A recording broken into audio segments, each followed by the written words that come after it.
ধন্যবাদ। আজকে সভার সভাপতি বগুড়া জেলা বিএনপি সভাপতি বাদশা ভাই, উপস্থিত আছেন মাহবুব ভাই, লালু ভাই, সিরাজ ভাই, রফিক ভাই এবং সাধারণ সম্পাদক মোশাররফ, সাবেক সভাপতি ভিপি সাইফুল সহ অন্যান্য নেতৃবৃন্দ, সভাপত ভাই ও বোনেরা, আসসালামু আলাইকুম।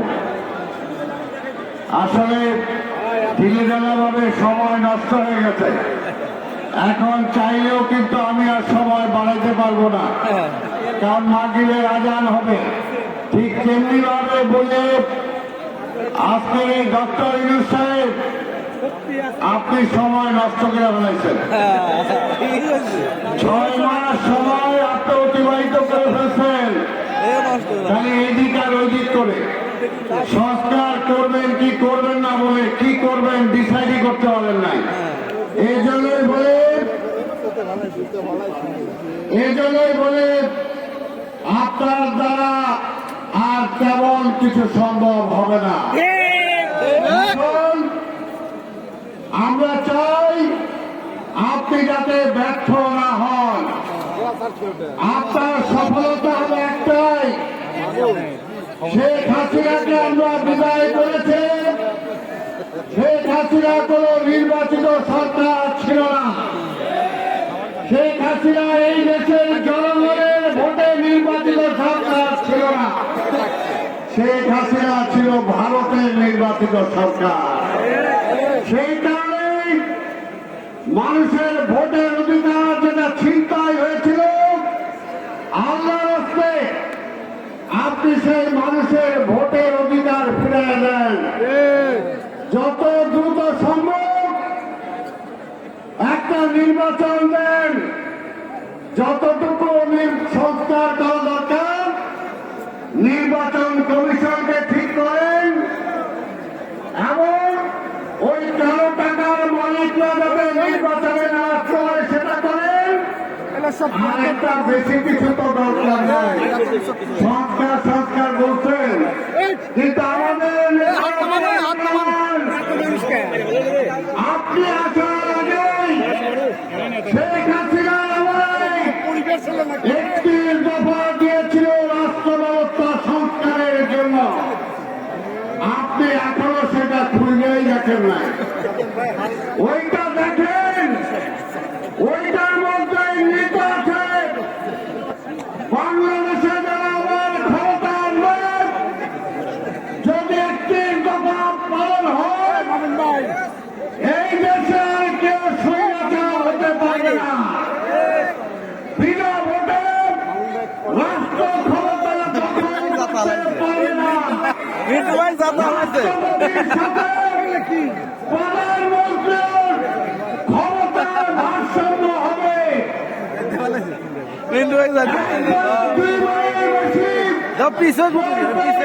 প্রধানমন্ত্রী হতে পারবে না। এই সমস্ত কথাগুলো 31 দফায় যাতে আপনার ওই চ্যাপ্টার আপনি আনকোজ করে দেন। এখন নির্বাচনের চ্যাপ্টার খুলেন, নির্বাচনী রোজগার ঘোষণা করেন। এই দাবিনামা বলছি আমরা জিনিসপত্রের দাম কমাতে হবে, এইটা করতে হবে, ওইটা করতে হবে। এই সরকার আর কিছুই পারবে না। 6 মাস আছে। আওয়ামী লীগ আমলে যে ব্যবসায়ীদের সিন্ডিকেট হয়েছিল, সেই সিন্ডিকেট কি ভাঙতে পেরেছে? পারে নাই। শেখ হাসিনার নামে, ওবায়দুল কাদেরের নামে আমার তৎকালীন স্বরাষ্ট্রমন্ত্রী কামাল, আইজি সহ যারা গণহত্যা চালিয়েছে এখন পর্যন্ত একটা মামলা শুরু করতে পারেন নাই। কবে করবেন? 6 মাস তো চলে গেছে। এর জন্য আমি বললাম যে আমার তো মাইক ছাড়তে হবে একটু পরে, কারণ মাগরিবের আজান হবে। ঠিক আপনারও আজান হওয়ার সময় হয়ে গেছে। তাই পরিষ্কার বলতে চাই, বিএনপি ক্ষমতায় নাই, তারপরও রাষ্ট্রে যাতে করে বিশৃঙ্খলা না হয়, রাষ্ট্রে যাতে করে অঘটন না ঘটে, আমাদের নেতা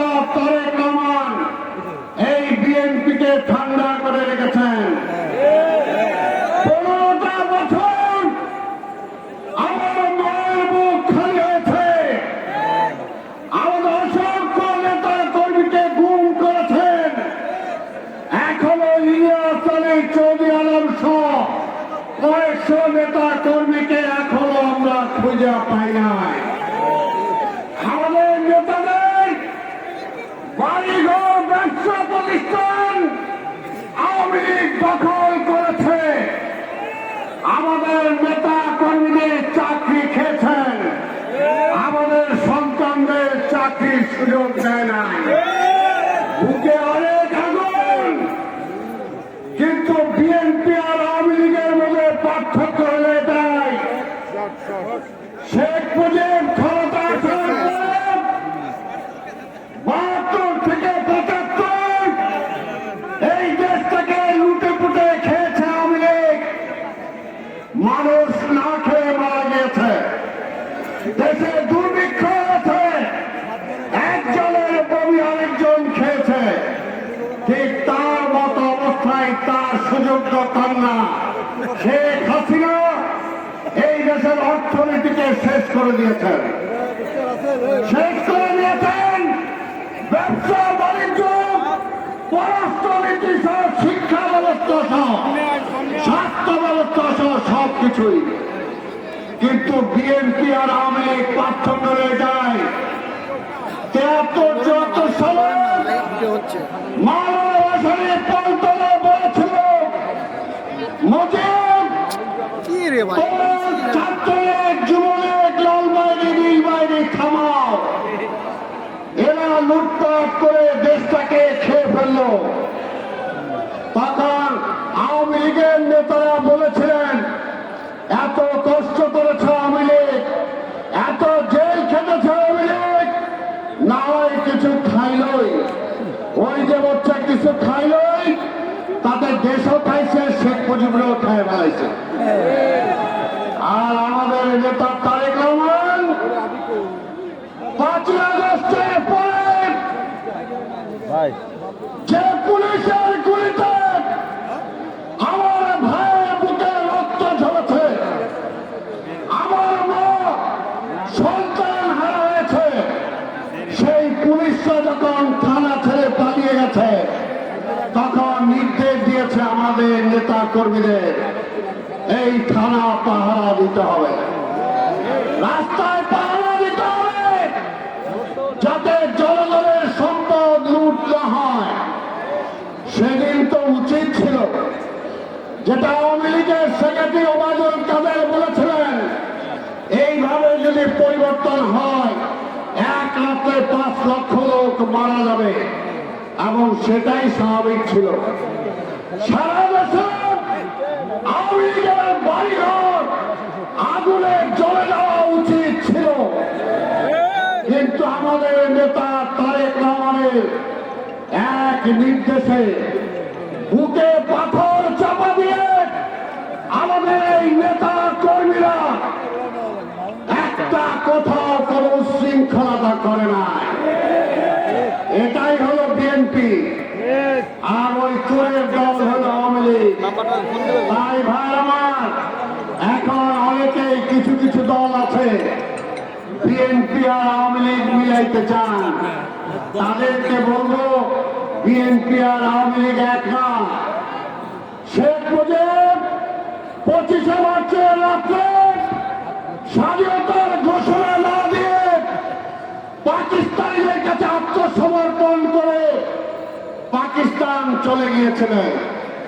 আর সেই সময় আমাদের নেতা শহীদ জিয়া নিজের জীবনের চিন্তা না করে, নিজের পরিবারের চিন্তা না করে, মৃত্যুকে জয় করে তিনি স্বাধীনতার ঘোষণা দিয়েছিলেন। এই কারণে ৭২ থেকে ৭৫ যখন দেশ চলছিল না, এই দেশের সেপাই জনতা সেই জিয়া রহমানকে আমার রাষ্ট্র ক্ষমতার দায়িত্ব দিয়েছিলেন। জিয়া রহমান কু করে মার্শাল দিয়ে ক্ষমতায় আসে নাই। জিয়া রহমান দায়িত্ব নেওয়ার আগে সেনাবাহিনীতে কু কাউন্টার কু চলছিল। এই পুলিশ আর কিছুদিন থাকলে ফুল প্যান্ট পরা লাগতো না, হাফ প্যান্ট পরে হাতে লাঠি নিয়ে পাহারা দিতে হইতো। কোন শিক্ষা করে শিক্ষা ব্যবস্থা ছিল না, মানুষ না খেয়ে মারা গিয়েছে। সেই জিয়া রহমান 2 বছরের মাথায় সেই দেশে মানুষকে খাইয়েছেন, আবার বিদেশে চাল রপ্তানি করেছেন। এটাই ছিল জিয়া রহমান। আবার আজকে বলতে চাই, তারই সুযোগ্য সন্তান তারেক রহমান, যে খালেদা জিয়ার রক্ত পরিষ্কার কথা বলতে চাই, যারা একটু এদিক সেদিক চিন্তা করেন, তারেক রহমান পরিষ্কার বলেছেন দুর্নীতিদের জায়গা বিএনপিতে নাই। বিএনপি দুর্নীতিতে বিশ্বাস করে না, হাইজ্যাকে বিশ্বাস করে না, চুরিতে বিশ্বাস করে না। আমি ইনশাআল্লাহ আগামীতে যে নির্বাচন হবে, এর জন্য অনেকে বলে দেখেন না নির্বাচন দিয়ে কি হবে, হাসিনা কইতো নির্বাচন দিয়ে কি করবো, ওই তারেকের সাথে চালাবে। এখনো অনেকে বলেন নির্বাচন দিলে তো বিএনপি চলে আসবে, এর জন্য বিএনপির যত নির্বাচন পিছানো যায়। এটা ষড়যন্ত্র, এটা ষড়যন্ত্র। বিএনপি একজন বক্তা বলেছেন বিএনপি এই দেশের জন্য রাজনীতি করে, আর আওয়ামী লীগ হল ভারতের জন্য রাজনীতি করে। বিএনপি এই দেশের প্রধানমন্ত্রী হওয়ার জন্য রাজনীতি করে, আর আওয়ামী লীগ এই দেশের মুখ্যমন্ত্রী হওয়ার জন্য রাজনীতি করে। এটাই পার্থক্য। তাই ভাই আমার, আমাদের সেই নেতা তারেক রহমান যে যত কথাই বলুক এই খালেদা জিয়াকে শেষ করার জন্য, এই তারেক রহমানকে শেষ করার জন্য অনেকে অনেক ষড়যন্ত্র করেছেন, কিন্তু এই 15 বছরে প্রমাণ হয়েছে আজকে শুধু বাংলাদেশে না, জাতীয় এবং আন্তর্জাতিক ভাবে আজকে তারেক রহমান প্রমাণ করেছেন যে বাংলাদেশের সবচেয়ে জনপ্রিয় নেতা হল তারেক রহমান। আজকে প্রমাণ সফল হয়েছিলেন এই দেশে, বেগম খালেদা জিয়া সফল হয়েছিলেন। আগামী নির্বাচনে এই দেশের প্রধানমন্ত্রী তারেক রহমান হবে ইনশাআল্লাহ, এবং হওয়ার পরে এই রাষ্ট্র ব্যবস্থায় পরিবর্তন এনে তিনিও সফল হবেন। তাই আজকে বগুড়াবাসীকে বলতে চাই, বগুড়াবাসীকে বলতে চাই, আপনারা তো গর্ব করতে পারেন যে স্বাধীনতার ঘোষকের জেলা হল বগুড়া। কি কথা ঠিক কিনা? তাকে সেই স্বাধীনতার ঘোষকের সন্তান তারেক রহমান আজকে আবার আগামীতে বাংলাদেশের প্রধানমন্ত্রী হবে। আপনারা চান? আজ 7টা সিট, আর কে কি বললো ওইদিকে কান দিয়ে না। নির্বাচন যে কোনো সময় হবে, এই সরকারের উপায় নাই, উপায় নাই। আর কয়েকদিন পরে ছাইরা দেওয়া কান্দাবাসীর অবস্থা হবে। দেশ চালাইতে না পারলে কি করবে? এর জন্য তো আমরা বলেছি আমরা তো এই সরকারকে সাপোর্ট করি। নির্বাচন হবে, এখন থেকে প্রস্তুতি নেন। আরেকটা কথা বলতে চাই, এই 7টা সিটে কে প্রার্থী হলো সেটা বড় কথা না, এই 7টা সিটের প্রার্থী হলো তারেক রহমান। কি আপনারা রাজি আছেন? এই 7টা সিট আজকে বর্ষায় যারা এখানে আছেন সবাইকে বলবো, কোন দল নই না, কোন দ্বন্দ্ব নাই। এই 7টা বগুড়ার সিট তারেক রহমানকে উপহার দেওয়ার জন্য এখন থেকে আপনাদের কাজের করতে হবে। পরিষ্কার কথা, তারেক রহমান শুধু বগুড়াই করতেছে, দল করবে করে ভাই, কোনো তো মানা নাই। দল করেন, নির্বাচনে আসেন, কিন্তু ওই যে জনগণকে বলবেন এখন নির্বাচন দিলে বিএনপি হিসাবে যেনতন নির্বাচন আমরা চাই না, আর যেনতন নির্বাচন দিই। তারা জনগণকে অপমান করেন, জনগণের রায় দিতে তো ভয় পায়। যারা জনগণের রায় দিতে ভয় পায় তারা এই দেশের জন্য রাজনীতি করে না। বহু কষ্টে ওই ভারতের দালালকে আমরা সরাইছি, আমার ভারতেই যায় বলছি। কাজের আগে আমরা বলছি ওই ভারতও দেখলাম উত্তর প্রদেশে একটা জরিপে ভারতের জনগণ বলছে শেখ হাসিনার এই দেশে রাখা ঠিক না, বেশিরভাগ লোকজন বলছে। তাই আমরা এই দেশের লোকজন, বাংলাদেশের লোকজন বলে ভারতের প্রতিবেশী তো আর পাল্টাইতে পারবো না, কিন্তু বন্ধু সুলভ ব্যবহার করতে হবে, বড় ভাই সুলভ ব্যবহার চলবে না। এই দেশটা কারো দয়ায় আমরা স্বাধীন করি নাই, রক্ত দিয়ে স্বাধীন করেছি। এবং বোঝা দরকার যে শেখ হাসিনাকে আপনারা বসাইছিলেন, এই পুলিশ, এই র্যাব, এই সেনাবাহিনী, এই কত কিছু পাওয়া দিয়েও কিন্তু জনগণ যখন খেপে গেছে তখন কিন্তু শেখ হাসিনার মস্তক রক্ষা করা যায় না। তাই নতুন করে ষড়যন্ত্র করবেন না, ষড়যন্ত্র করে লাভ হবে না। আমরা চাই এই দেশে শান্তি আসুক, এই দেশের সফলতা আসুক, এই দেশের মানুষের মুখে হাসি ফুটুক। আপনি এই সরকার ট্যাক্স বাড়াইছেন, আপনাকে বলতে চাই কে ক্ষমতা দিছে আপনাদের?